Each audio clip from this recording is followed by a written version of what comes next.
Hello friends, how are you all? Once again, I welcome you in our spoken as well as motivation English. And इससे पहले हम बात कर रहे थे कि लैंग्वेज सीखने की स्किल्स कौन सी है। सो स्किल पे ध्यान देना बहुत जरूरी है। मेनली मेरे फ्रेंड जो जिक्र करते हैं स्किल का वो करते हैं LSRW। इन चार चीजों पे बड़ा ध्यान देने की बात होती है हर जगह। L means listening,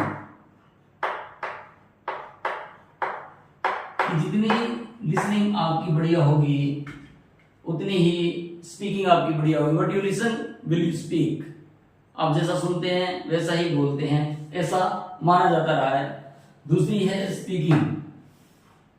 as for speaking, what ever you will listen you will speak. इसीलिए जो पीटी के या आईलेट्स के एग्जाम होते हैं उनमें आपके चारों टेस्ट दिए जाते हैं कि चारों पे आप कितना स्कोर करते हैं, कितनी आपकी पकड़ है, how much you know about all these things, listening, speaking, then reading.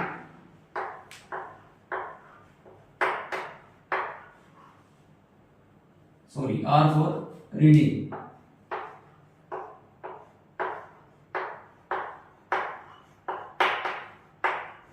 जब आपने सुनना सीख लिया, बोलना सीख लिया, उसके बाद आपको लिखना सीखना है, reading. And fourth one is writing. और हमारे यहाँ क्या होता है, जब स्कूल में बच्चे को भेजते हैं सबसे पहले जोर दिया जाता है राइटिंग के ऊपर। नोटबुक में लिया जाता है ए बी सी और पेंसिल ले लेकर के बच्चे के हाथ घिस रहे हैं, उंगलियां टेढ़ी हो जाती है, उसकी परवाह नहीं, लेकिन सबसे पहले उसको लिखना सिखाना है। अब तक जो थी वो थी लिसनिंग, स्पीकिंग, रीडिंग, राइटिंग। थी गलत कर दिया मैंने है, लेकिन मेरा मानना और है कि इसके बीच में एक और होना चाहिए। एल के बाद एक और यू डाल देना चाहिए, यहां यू होना चाहिए। You means understanding.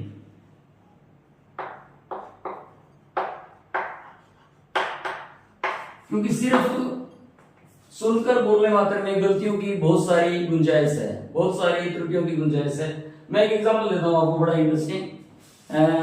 मैं काफी टाइम तक कालावाली में रहा। कालावाली एक छोटा सा कस्बा है, एक अब तहसील बन गया है, सिरसा डिस्ट्रिक्ट का ही।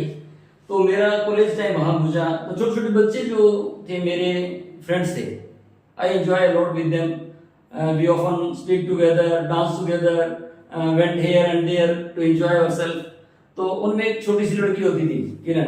And on that time I was a great fan of Hansraj Hans.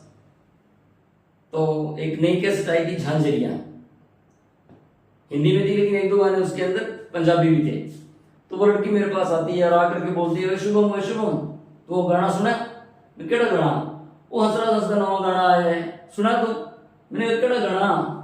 तो लड़की मेरे को गा के बताती है कि बाबले नी गोरी सना ओहो, के बाबले नी गोरी सना ओहो।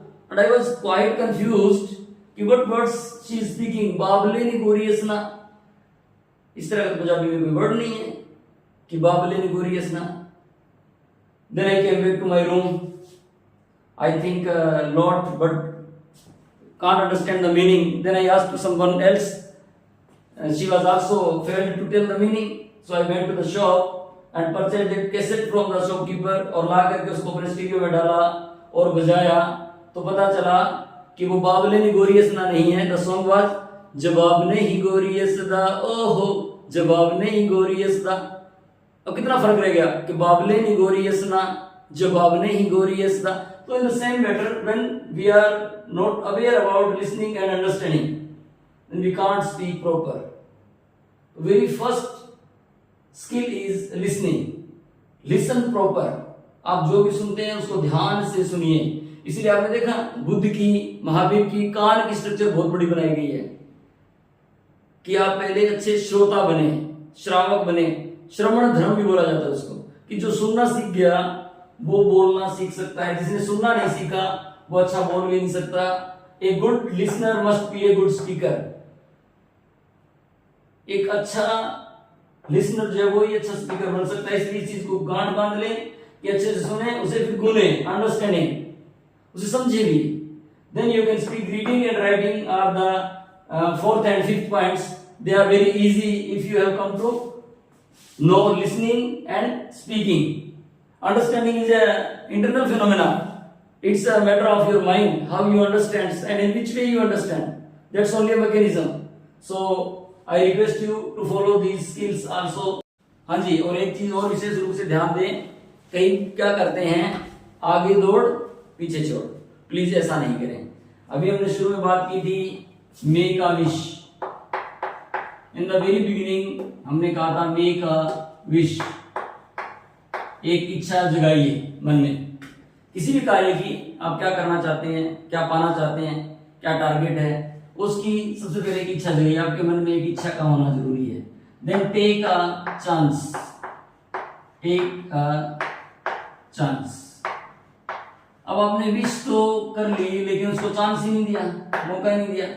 आपने विश की, I want to learn English, not only want to learn English, I will speak after 3 months with very fluency, I will fluently talk to others in English.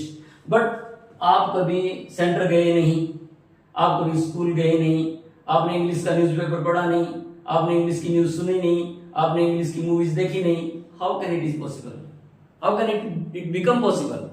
It is quite impossible if you don't give a chance to your wish. So please make a wish, take a chance to fulfill your wish. जरूरी है। And then you will find when you give a chance to your wish, definitely you find there is a change. Make a change. Make a change.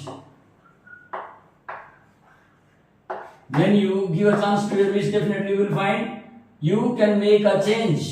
और यहीं से आपका जो सबसे बड़ा संबल होता है लाइफ के अंदर, जिसको संकल्प बोलते हैं, योर विल पावर जो है वो बढ़ती है कि हाँ मैंने ये कर दिखाया। एंड अगर आप एक चीज कर सकते हैं तो फिर अनेकों चीज भी कर सकते हैं, उसको गुड से बेटर और बेटर से बेस्ट कर सकते हैं और सफल हो सकते हैं। तो इन चीजों के साथ साथ जो प्राइमरी चीजें मैंने बताई थी, प्लीज इनको नहीं भूलें, ये बहुत मोस्ट इंपॉर्टेंट है। जीवन अकेला भोजन से नहीं चलता, उसको चलाने के लिए और भी बहुत सारे स्पोर्टिव सप्लीमेंट्स चाहिए होते हैं। वो सप्लीमेंट्स खाने वाले नहीं, हम अपनी 5 इंद्रियों से लेते हैं हर एक चीज। हम जो खाना मुंह से खाते हैं वही खाना नहीं है, जो हम सुनते हैं वो भी हमारा भोजन है, जो हम सूंघते हैं वह भी हमारा भोजन है, जो हम स्पर्श करते हैं वह भी हमारा भोजन है। इन सब चीजों पे चलो बाद में जिक्र होगा। फिलहाल हमारा शुरू हो गया सेशन इंग्लिश के ऊपर, और ये सारी चीजें अब तक जो बताई गई है 3-4 सेशंस के अंदर, इन पे गांठ बांध लें और अच्छे से नोट कर लें, एक अच्छी सी नोटबुक लगा लें। थैंक यू, गुड नाइट, शब्बा खैर।